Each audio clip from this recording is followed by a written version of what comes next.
ये सभी गांव वाले मिलकर अपने देवता की मूर्ति बनाते हैं, जिसे देखकर इनका देवता बहुत खुश होता है। लेकिन इससे पानी वाला देवता इन पर गुस्सा हो जाता है, क्योंकि इनका शहर चारों तरफ से पानी से घिरा हुआ है और ये इसके बदौलत ही जिंदा है। इसलिए ये इनके गाँव में आके इन्हें धमकी देता है कि सभी गाँव वालों ध्यान से सुन लो, अगर 7 दिन के अंदर तुम लोगों ने मेरी मूर्ति नहीं बनाई तो तुम लोगों की खैर नहीं। और उस मूर्ति के हाथ में एक सोने का चमकने वाला त्रिशूल भी होना चाहिए। ये सुनकर सभी गाँव वाले टेंशन में आ जाते हैं, क्योंकि मूर्ति तो ये जैसे तैसे बना लेंगे, लेकिन सोने का त्रिशूल कैसे बनाएंगे। मगर तभी एक चूहा खजाने का एक नक्शा लेकर आता है और सभी को समझाता है कि सोना हम यहाँ से ला सकते हैं। तो ये सभी एक बिना पंख वाले पक्षी को लेकर सोना लाने निकल पड़ते हैं। लेकिन रास्ते में ही एक ऑक्टोपस का बच्चा इनकी जहाज पर हमला कर देता है और इनके जहाज को खिलौना समझकर खेलने लगता है। लेकिन इसके खेल खेल के चक्कर में जहाज पर सबकी जान हलक में आ जाती है। तब एक समझदार बागर बिल्ला जैसे तैसे भागकर ऑक्टोपस के कान के पास जाता है और मीठी मीठी लोरी सुनाकर उसे शांत कराता है। जिसके बाद ये सब आगे का सफर जारी करते हैं। मगर जब ये उस नक्शे वाले जगह पर पहुँचते हैं तो देखते हैं कि सोना वहाँ पर नहीं है। लेकिन जब ये उस नक्शे वाले जगह पर पहुँचते हैं तो वहाँ सोना नहीं होता है, बल्कि उस आइलैंड पर बहुत सारे मॉन्स्टर रहते हैं जो इन्हें चारों तरफ से घेर कर बोरी में भरने लगते हैं। लेकिन ये चूहा जैसे तैसे बच जाता है। तो ये अपने टिंगू साथी के साथ मॉन्स्टर्स के खजाने तक पहुँच जाता है, पर उस खजाने में नीलम पत्थर नहीं था जिसके लिए ये सभी यहाँ आए थे। तभी इस चूहे को पता चलता है कि ये सब इन मॉन्स्टर्स की चाल थी। ये झूठ मूठ का खजाने का नक्शा बनाकर एक मशीन के जरिए समुद्र में फेंक रहे हैं, ताकि इंसान खजाने की लालच में इनके आइलैंड पर आए और ये उन्हें पकड़ कर खा जाए। तभी मॉन्स्टर्स का अलार्म बजने लगता है, क्योंकि सूरज उगने वाला था। इसलिए मॉन्स्टर्स अपनी जान बचाने के लिए अपने अपने घरों में छुप जाते हैं और मौका देखकर चूहा अपने सभी साथियों को आजाद कर देता है। अब उनकी पूरी टीम यूनाइट हो चुकी थी,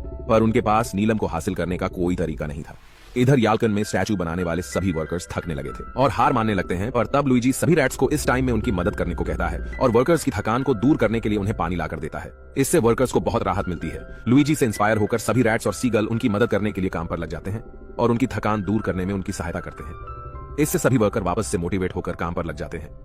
इधर जेसन अपने अलावा अपने पूरे क्रूज के स्केलेटन को अलग अलग करके उन्हें केज से निकाल देता है, जो वापस जुड़कर पहले जैसे हो जाते हैं। पर वो इतने लॉयल थे कि जेसन के बिना वहां से जाने से मना कर देते हैं। वही पैटी को वहां मौजूद खजानों से ट्राइडेंट तैयार करने का आइडिया आता है और वो वहां से अपनी पूरी टीम के साथ कामयाबी हासिल करके अपने आइलैंड वापस लौटने का प्लान बनाती है। ड्रेक और दोनों रैट्स उस रोबोट पर कंट्रोल करने के मिशन पर जाते हैं, ताकि उसे कंट्रोल करके वो साइक्लॉप्स का सामना कर सकें। और जब यूकिस उन्हें देखता है तो उनके पीछे पड़ जाता है, लेकिन ड्रैक उसे बड़ी ही आसानी से एक ट्रैप में फंसा देता है। इधर सैम और पैटी उन जायंट स्कॉर्पियंस के साथ उस मल्टी हेड ड्रैगन का अंत करने जाते हैं, जहां वो स्कॉर्पियंस उस ड्रैगन के अंत के लिए एक तरकीब अपनाते हैं और उन्हें उन्हीं के एबिलिटी का शिकार बनाकर डिफीट कर देते हैं।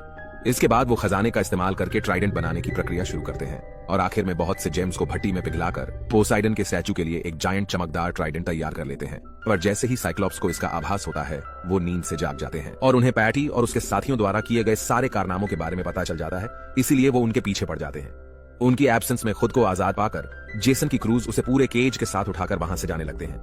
इधर ड्रैक अपनी टीम के साथ उस जायंट रोबोट के अंदर घुस जाता है और वो उसके सिस्टम के प्रोग्राम को रिसेट करके उसे अपने मुताबिक रिप्रोग्राम कर देते हैं। इधर पैटी की टीम ट्राइडेंट के साथ वहां से निकलने के फिराक में होते हैं, पर तभी वह साइक्लोप्स आर्मी उन्हें चारों ओर से घेर लेते हैं। वो स्कॉर्पियंस और बाकी सभी उनका बहादुरी से सामना करने की बहुत कोशिश करते हैं, पर इसका कोई फायदा नहीं होता।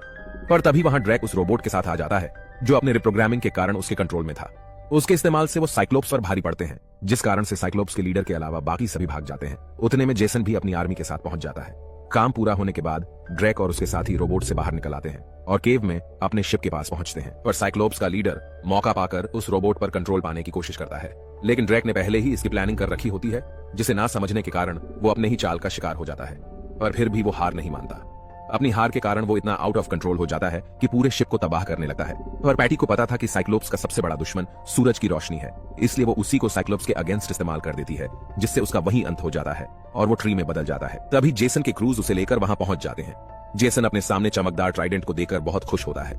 इसके बाद सभी उस जगह को छोड़कर अपने आइलैंड की ओर निकल जाते हैं। दूसरी ओर याल्कन में पोसेइडन प्रकट हो जाते हैं, जो समय पूरा होने का इंतजार कर रहे होते हैं। पर तब ज़्यूस अपनी वाइफ के कहने पर अपने किए का प्रायश्चित करते हैं और जेसन की शिप को समय रहते पहुंचाने में उनकी मदद करते हैं, जिस वजह से जेसन सही समय पर ट्राइडेंट के साथ पहुंच जाता है। पोसाइडन उस ट्राइडेंट को देखकर बहुत खुश होते हैं। अब तक पोसाइडन की स्टैचू भी पूरी तरह से तैयार हो चुकी थी, इसलिए पोसाइडन याल्कन निवासियों के काम से बहुत प्रभावित होते हैं और उनके शहर को वापस से पहले जैसा करके वहां से खुशी खुशी लौट जाते हैं। इस तरह से पैटी के ग्रेट एडवेंचर का सपना भी पूरा हो जाता है और अंत में सब कुछ सही हो जाता है और इसी के साथ ये मूवी यही एंड हो जाती है।